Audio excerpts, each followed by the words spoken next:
할렐루야. 오늘 우리는 고린도후서 11장을 함께 읽었습니다. 오늘 말씀을 통해서 깨닫는 은혜와 또 응답받는 축복이 넘쳐나시기를 바랍니다. 우리 바울 사도의 2차 복음 전도 여행 중에 개척된 고린도 교회는 정말 하나님의 은혜로 크게 성장하는 그런 축복을 누렸습니다. 고린도라고 하는 도시는 사실 다른 도시에 비해서 더 크게 성장할 수 있는 그런 어떤 여건들을 갖고 있는 것은 아닙니다. 오히려 더 음란한 도시요, 영적으로나 육적으로나 굉장히 문란한 도시이기에 사실 교회가 이렇게 고린도 교회처럼 이렇게 크게 성장할 것을 아마 어느 누구도 기대하지는 않았을 것입니다. 그러나 하나님께서는 그곳에 구원받을 자들을 갖다가 많이 두시고 그래서 주의 백성을 많이 두심으로 1년 반이라고 하는 사이에 다른 지역에서 경험하지 못한 그런 큰 부흥을 여기서 허락하고 경험하게 됐습니다. 사실 고린도를 선교 거점으로 삼으셔서 이제 고린도에서 그냥 이렇게 배를 타고 이렇게 그러니까 이게 이탈리아하고 그리스 간의 그 아주 가까운 그런 바다만 건너면은 바로 이제 로마로 또 유럽 전 지역으로 나갈 수 있는 그러한 그 위치를 갖고 있다 보니까 아마도 유럽 지역을 복음하는데 특히 로마를 복음하는데 거점으로 삼기 위한 하나님의 특별한 계획이 있었을 줄로 믿습니다. 사실 그래서 하나님께서는 그런 지역들을 들어서 쓰시는데 우리 대한민국도 이렇게 크게 부흥할 수 있는 그런 여건들이 우리가 다른 나라보다 더 의롭고 우리 다른 나라보다 더 잘났고 신실하고 그런 게 아니라 사실은 하나님께서 이 대한민국을 갖다가 어쨌든 간 이 대한민국을 복음화해서 이 복음의 그런 강력한 힘을 이제 사실 어디에 쓰시려고 한 건가? 중국 복음화죠. 중국이라고 하는 넓은 지역에 복음화로 그리고 중국 복음화와 그 다음에 아시아 전 지역과 중동에 이르기까지 복음을 전파하는데 사용하시기 위해서 사실 뭡니까 이게 선교 거점으로 우리 하나님께서 사용하실게요. 딱 대한민국이라고 하는 곳이 그렇게 쓰시기에 너무나도 좋은 장소여서 하나님께서 만세전에 또 정말 이 대한민국을 그동안에 그런 영적인 부분에 있어서나 또는 어떤 종교적인 면에서 굉장히 열정을 내는 그런 마음들을 아주 그 조상대대로 우리에게 내려주셔서 참 복음이 들어와서 강력하게 이곳에 부흥의 역사가 나타나고 그 힘이 사실 80년도, 90년도, 2010년도까지 10년도까지 굉장히 중국의 복음화에 많은 선교사님들이 나가서 선교 활동을 하고 정말 중국 각 지역의 교회가 세워지고 뜨겁게 부흥하는 그래서 이제 우리 대한민국보다 훨씬 더 많은 수의 그러한 크리스찬들이 중국 땅에 있습니다. 그러나 지금은 이제 중국의 시진핑 독재 정권에 의해서 교회들을 갖다 계속 핍박을 가해서 지금 억누르고 있지만은 그러나 하나님께서는요 누를수록 얼마나 더 그 안에서 정말 강력하게 지금 퍼져나갈지 이제 앞으로 이런 정권의 그러한 기독교 박해 이러한 그 정부가 무너지고 나면은 이제 교회가 딱 이제 지상으로 다시 올라올 때는요 상상할 수 없는 숫자의 어마어마한 그러한 복음의 크리스찬들이 드러나게 되어질 줄로 믿습니다. 그래서 그렇게 쓰시려고 대한민국을 갖다가 하나님께서 이렇게 은혜를 주신 것이지 사실 우리가 일본 애들보다 더 의롭고 친실하기 때문에 일본은 그냥 기독교가 그냥 거의 1%가 안 될 정도로 그렇게 미비하게 그냥 그렇게 두셨다라고 생각하면은 안 되는 것입니다. 우리에게도 교만해지면 안 되는 것이죠. 우리를 하나님께서 쓰시고자 우리에게 은혜를 베풀어 주신 줄로 믿습니다.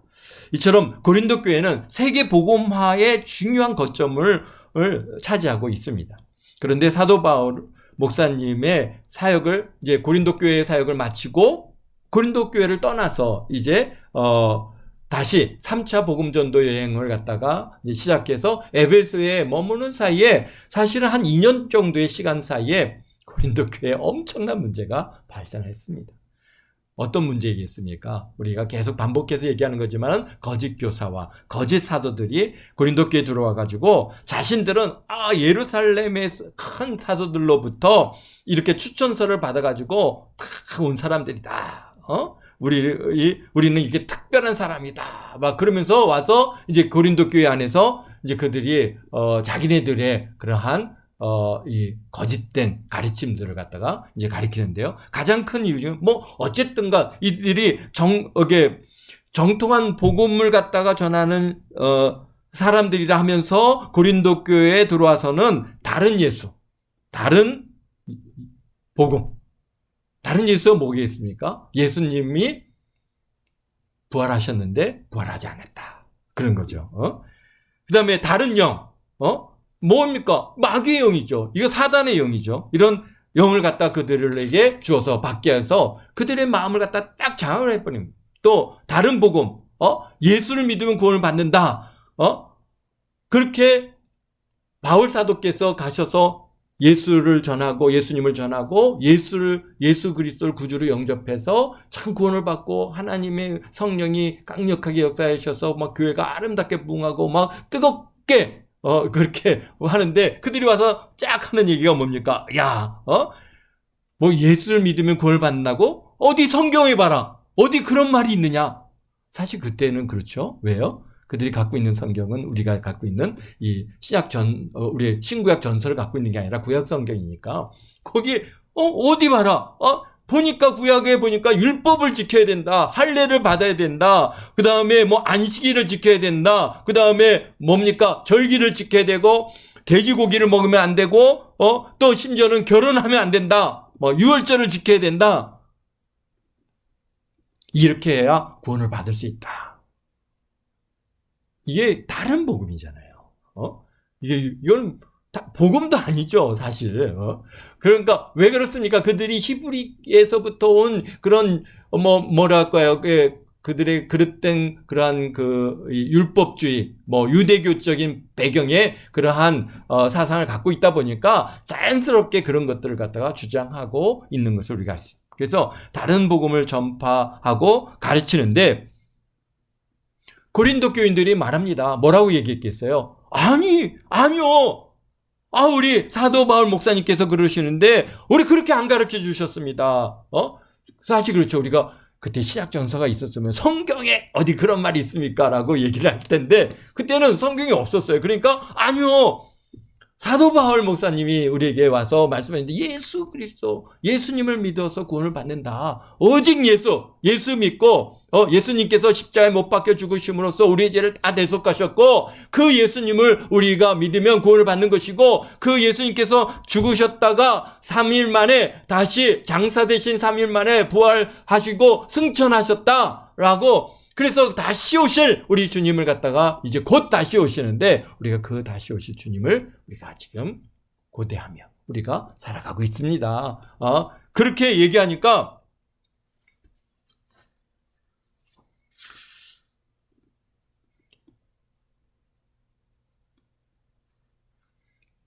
또 율법은 어떻게 했습니까? 예수님께서 십자가상에서 다 이루었다 하셨기 때문에 율법은 모두 성취됐습니다. 이제는 율법의 행위로 구원을 받는 것이 아니라 예수님을 믿음으로 구원을 받기에 또 할례 받지 않고 세례를 받습니다. 그러면서 그 사람들이 와서 얘기하는 이 얘기들, 당신들 뭔가 좀 잘못되지 않았습니까? 아니, 우리는 그 말을 우리가 받아들일 수 없습니다. 라고 거부했을 겁니다. 그러자 이 사람들이 와서 얘기하는 게 뭡니까? 그 이단 전도자들이 뭐라고 해요? 누가 그랬다고요? 바울 사도 목사님께서, 그러셨다니까요. 근데 바울이 사도야? 언제 사도가 됐어? 아니, 우리처럼, 우리 크다는 사도들의 추천서를 갖다가 그거 어디 받아왔어? 봤어? 바울은 예수님의 12 제자도 아닌데? 예수님을 갖다가 살아계셨을 때 그는 만나지도 못했을 텐데 오히려 교회를 핍박하고 교회를 잔해하고 예수 믿는 사람들을 갖다 죽이던 자인데 그런데 자기가 사도래? 그거 와서 하는 얘기가 맞아?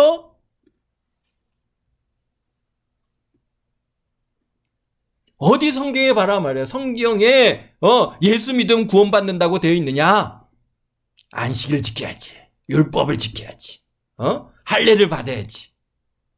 지금 뭐예요? 이 성경은 구약 성경을 얘기하는 겁니다. 그들이 지금 갖고 있는 성경은 구약 성경이니까. 그러니까 사도 바울 목사님을 계속 공격합니다. 지금 10장에 우리 11장에서 사도 바울 우리 목사님이 지금 막 이게 막 뜨거워요. 그냥 이 사람들에 대해서 너무 뜨거워서 지금 이제 하시는 이런 내용들이 그들이 안에 지금 고린도 교회 안에 막 그런 문제가 발생한 겁니다. 그러니까 사도 바울 목사님을 계속 공격하는 겁니다. 그러면서 또 하는 얘기가 뭐예요? 아우, 바울을 보니까, 말도 형편없고, 뭐, 카리스마가 또 없고, 그 사람 히브리 사람 맞아? 그렇죠? 바울이 어디서 태어났어요? 길리기아 다소에서 태어났잖아요. 거기는 지금 터키 땅이거든요. 응? 거기 사람 히브리 사람 맞아? 그랬을 때, 뭔가, 히브리 사람이 아닌가? 유대인은 유대인일 수 있겠는데, 뭐, 히브리인이라고 얘기한다고 할 때, 우리가 이제, 뭐, 히브리 땅에서 나서 자라서 큰 사람, 이런 사람은 분명히 좀 아닐 수 있죠. 그러니까, 그 길리기아 사람 아니야. 그런데, 뭐, 자기를 갖다가 뭐, 히브리 사람이라 그래? 외모를 보니까, 형편없어요. 뭐 심지어 어땠습니까? 막 능력의 사도라고 그러고 하나님 말씀을 막 전하는데 뭐 죽은 자도 살아나고 막 그렇게 이제 뭐 기도해 주면 문제 해결을 받는데 본인은 어땠어요? 눈에 가시가 있어가지고 눈에 안질이 있어서 그냥 뭡니까? 이 질병을 안고 살아가는 거예요. 아니 능력 있으면은 자기가 손 안 쑥 기도해가지고 치료하지? 사실 그렇습니까? 우리가 12장에서 보면 알 수 있지만 사도 바울 자기 능력으로 치료하는 거 아니지 않습니까? 우리는 굉장히 그런 것에 굉장히 뭡니까? 이게 오류를 보면 우리 목사님은 능력 있는 목사님, 저분이 기도해 주고 기도해서 이제 문제 해결 받으면 역시 우리 목사님은 그냥 능력자. 그래서 목사를 갖다가 어떻게 만들세요? 우상화시키고 있잖아요. 그런데 목사님이 물론 목사님이 기도해서 응답의 역사 나타났지만은 그러나 목사님이 치료해 준 거 아니잖아요. 목사님이 문제 해결해 준 거 아니잖아요. 다 예수님께서 하시고. 그렇기 때문에 뭐 바울 사도도 본인을 위해서 3번을 기도했다 그랬어요. 그랬을 때 분명히 하나님께서 내가 거기에 족하다 그러면서 치료 안 해주셨다는 얘기를 갖다가 이제 우리가 12장에서 보는데요. 근데 이 사람들이 이제 바울 사도를 공격할 때 보니까 외모도 뭐 형편없어요. 뭐 카리스마가 있어 보이지도 않고 말도 어눌하고 뭐 그다음에 막 그냥 말씀도 잘 전하는 것도 아니고 더구나 이제 질병이 있어 갖고 눈도 그냥 안 보여 가지고 그냥 이렇게 어려움을 겪고 있고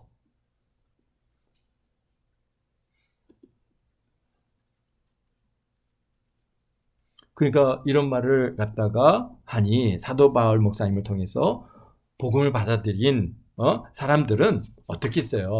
흔들림이 없죠. 아닙니다. 그분을 우리가 직접 경험해 봤잖아요. 바울 사도를. 그분 정말 예수님의 좀 신실한 종이시고 예수 그리스도의 사도이십니다. 그런 말 하지 마십시오. 그리고 아마 이러한 거짓 사도들과 거짓 교사들의 말을 거부했을 거죠. 그런데 사실 사도 바울이 떠난 이후에 2년이라고 하는 시간이 있었잖아요.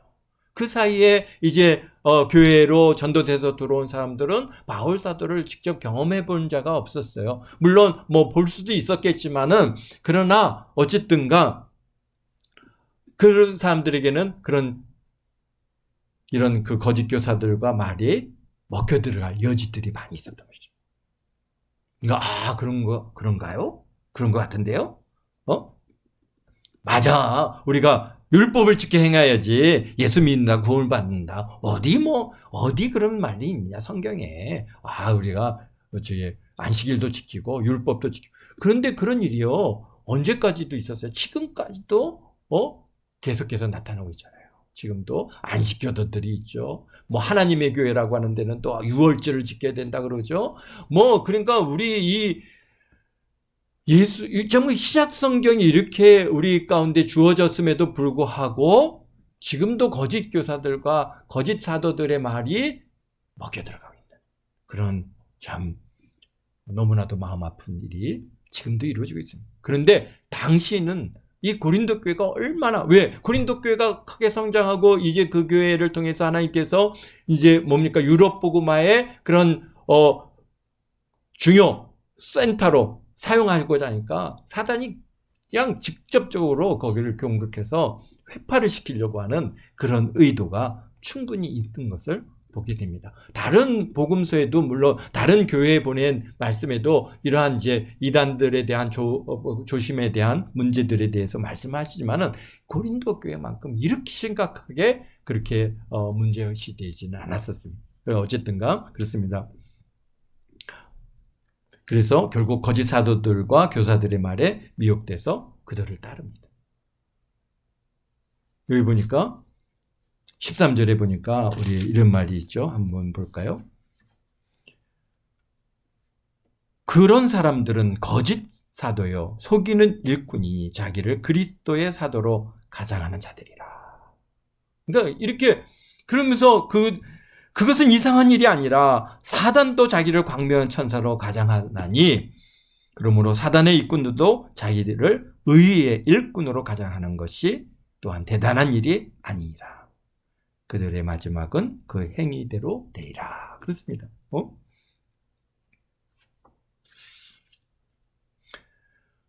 그런데 이 거짓 사도들과 이단들의 공통점이 있는데요. 그들이 어떤 공통점이 있냐면요. 그들에게는 하나님의 인격이 없어요. 뭐가 있어요?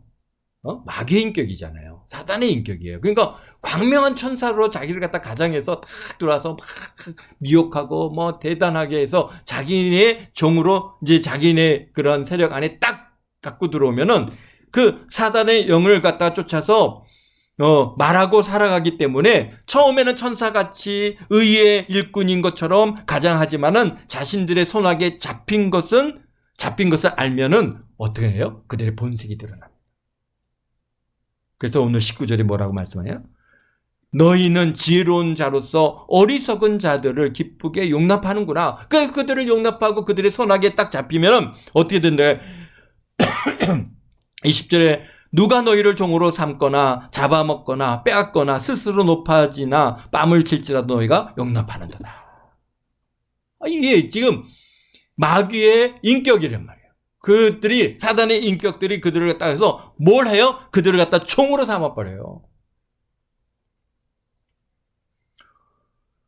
와, 그리고 어떻게 합니까? 잡아먹거나 빼앗거나 스스로 높이거나 또는 뺨을 칠지라도 너희는 용납하는도다.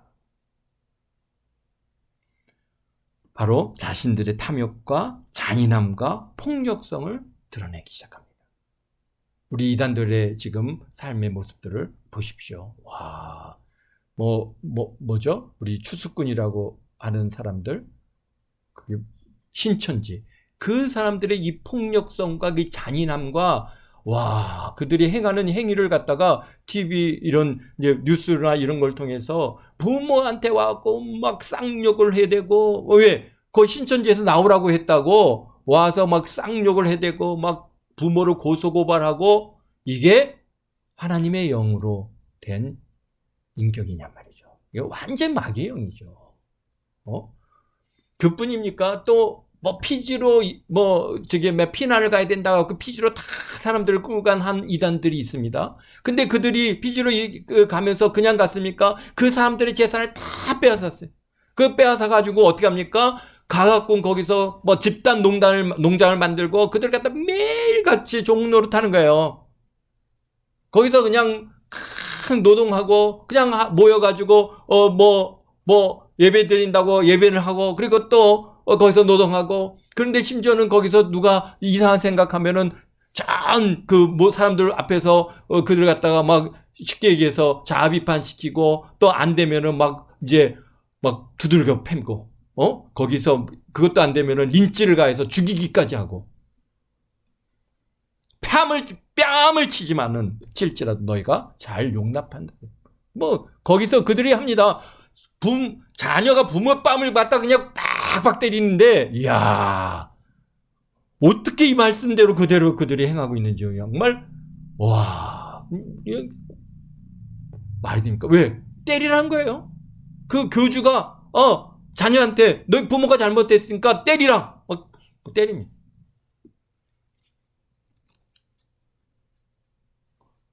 그래서 스스로 높아지고 뺨을 칠지라도 너희가 용납하는도다.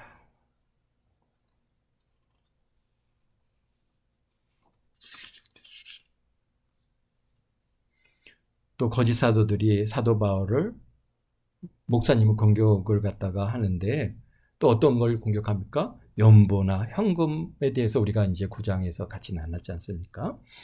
이렇게 헌금을 모아서 히브리 교회를 돕는 이 일을 하는데, 계속 와서 연보를 갖다가 헌금을 얘기하기만 하면은 뭐라고 합니까? 이거 돈을 갖다가 추구한 자고, 돈을 갖다가 돈만 하는 자고, 그러면서 마치 돈을 노리고 이 일들을 갖다가 하는 것처럼 그렇게 자꾸 돈에 대해서 얘기를 하는 거예요. 막 교회에다가 다 갖다가 바친다고 그러면서 그렇게 말하여서 그 사람들의 심령을 갖다가 자꾸 문제를 해요. 그런데 오늘 8절 9절에서 보면요, 바울사도 얘기하지 않습니까? 내가 너희를 섬기기 위하여 다른 여러 교회에서 비용을 받는 것은 탈취한 것이냐?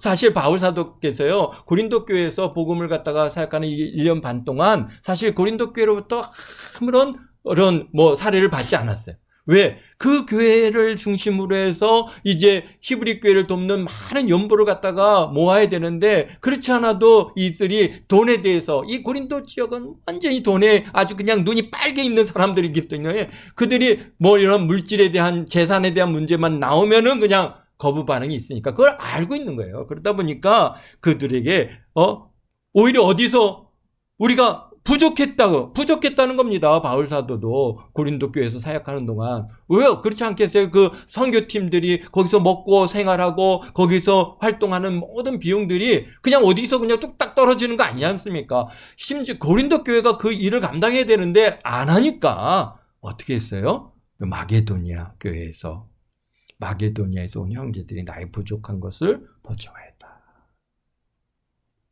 어디요? 마게도니아에서 온 형제들이, 마게도니아 교회가, 마게도니아의 주요 교회가 어디입니까? 데살로니가, 빌립보, 그 다음에 베레아, 우리 세 교회가 우리가 성경에서 볼 수 있는데 주로 어디 있겠어요?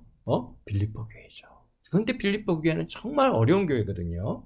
그런데 그들이 한 가난 가운데서도 많은 연보를 했고 바울사도를 갖다가 열심히 후원했고, 마지막까지 다 떠나가도 바울사도의 끝 사역의 마지막, 그분이 순교의 그 자리에까지 가는 그 순간까지도 빌립보 교회는 그분을 갖다가 후원하고 섬기고 이 일을 감당했어요.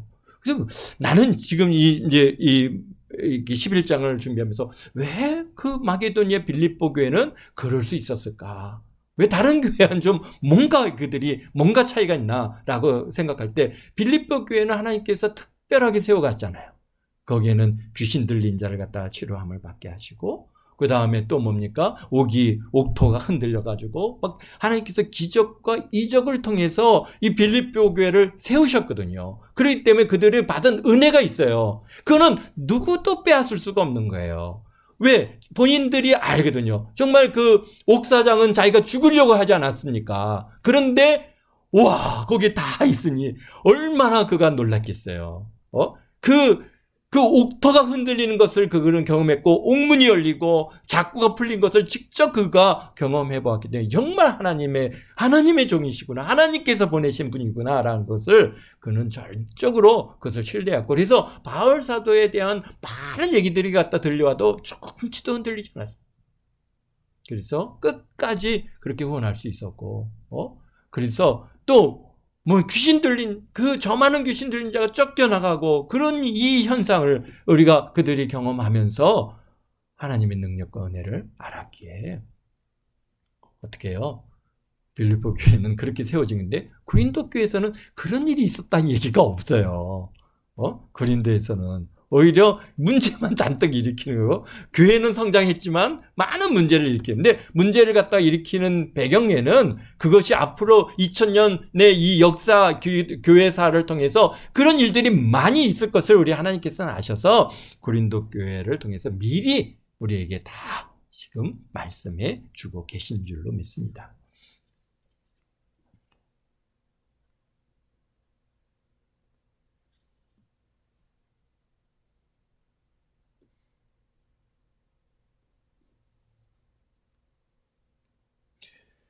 그런데 이 거짓 사도들과 교사들이 들어와서 사도 바울을 공격하는 것은 그런 일은 언제든지 지금이나 옛날이나 변함없이 이루어지는 일인데요. 사람들이 어디에 관심을 많이 갖습니까? 누가 메시지 내용보다도 사실 메신저에게 더 사람들이 주목한다는 거예요. 그러니까 메시지가 좋으면 돼요. 그런데 우리는 메시지보다는 저 목사님은 그냥 생김새도 잘하시고 말씀도 그냥 잘하시고 목소리도 좋고 그냥 찬양도 잘하시고 참 훌륭하시구나. 우리 사실 자꾸 메신저에 우리가 관심을 갖는단 말이죠. 여러분들 한번 보십시오. 여러분들이 메시지의 은혜를 받습니까? 메신저에 의해서 은혜를 받습니까? 그래서 분명한 것은 그러나 메신저도 중요합니다. 메신저가 잘 갖고진 잘 준비된 메신저를 통해서 좋은 메시지가 전달된다면은 그보다 더 좋은 것은 없겠지만은, 그러나 어쨌든 간 우리는 자꾸 사람들은 사람이다 보니까, 우리가 육신을 갖고 있다 보니까 자꾸 멋있게 생기고 음성 좋고 잘생기고 말씀 잘하고 이런 사람에게 관심이 끌리게 되어 있습니다. 그리고 또 여기서 얘기하는 것처럼 뭐예요? 학벌 좋고 외모 좋고 말도 재미있게 잘하고 재미있게 위트도 있고 이런 분들을 우리가 좋아합니다. 저도 그렇습니다. 우리 장경동 목사님이라고 하시는 목사님이 계신데요. 그분 그 설교 영상을 가끔 보는데요. 재미있어서 참 재미있고 한 번이라도 즐거움이 있고 참 그러기 때문에. 그런데 그래서 그냥 우리 성결신학교 졸업하신 분이거든요. 그분이요. 비록 지금은 이제 침례교단에서 목회를 하시지만은 우리 이제 저에게는 선배가 되시는 분이죠. 그래서 참 멋있다, 훌륭하다. 그러면서 또 우리가 학벌 중요하게 여기죠. 하버드를 나왔다. 그러면은 와, 하버드 나온 목사님, 와, 이게 그냥 그분 메시지가 어떤지 중요하지 않아요. 그냥 와서, 여러분, 예수님 믿으십시오. 딱 한마디 말해, 와, 은혜가 되는 거야. 야, 역시 하버드 나온 목사님 말씀은 그냥 능력이 있으시네. 우리가 자꾸 말씀보다는 사람을 주목하는 문제가 있다는 것이죠. 그래서 사단이 그걸 알까요, 모를까요? 알죠. 그래갖고 어떻게 합니까? 사단은 뭘 공격합니까? 메시지를 공격할 수가 없죠. 예수님께서 십자가에서 못 박혀 죽으시고 그분께서 이 모든 것들을 다 대속하시고 구원하시고 이루셨는데 그 메시지 아무리 공격해봤자 깨어지지 않는단 말이에요. 그러니까 뭘 공격합니까? 메신저를 공격하는 거예요. 그래갖고 누구를 공격해요? 바울을 공격하는 거예요. 목사님을 공격하고. 그래서 그분이 전하는 메시지 자체를 갖다 무너뜨려 버리는 겁니다. 그래서 그러니까 자꾸 고린도 교회 안에서 바울 사도에 대해서 계속 공격을 하는 겁니다. 사도가 아니다. 잘못된 사람이다. 돈만 요구하는 사람이다. 외모도 안 좋다. 아니 그가 무슨 좋은 학벌도 없다. 히브리 사람도 아니다. 저런 사람이 무슨 선한 것을 갖다 전할 수 있느냐? 그러면서 사도 바울을 계속 공격하는 그 이유는 뭡니까? 그분이 전한 복음을 깨트리기 위해서 그런 것이죠. 그래서 우리 10장 10절에 이렇게 말씀하지 않습니까? 그들의 말이 그의 편지는 무게가 있고 힘이 있으나 그가 몸으로는 대할 때는 약하고 그 말도 시원치 않다. 아니 그렇습니다. 이렇게 해서 계속해서 바울 사도를 공격하는 겁니다. 그런데 참 슬프게도요. 이런 공격이 효과가 있습니다.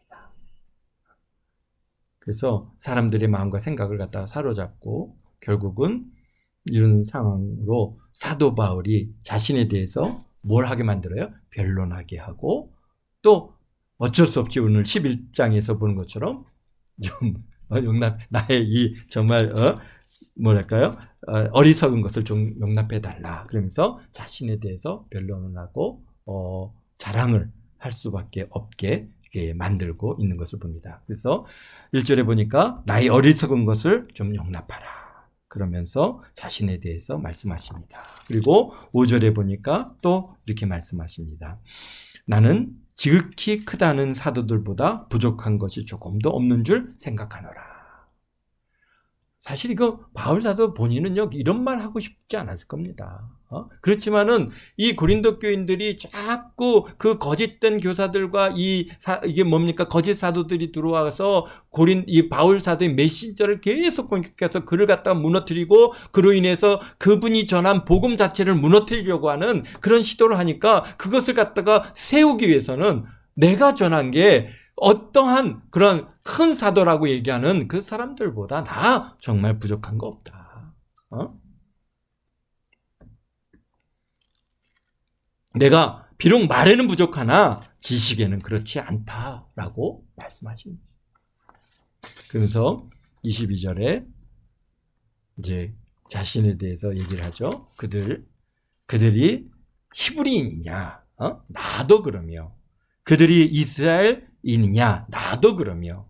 그들이 아브라함의 후손이냐? 나도 그러며. 그들이 그리스도의 일꾼이냐? 나는 더 그러하다.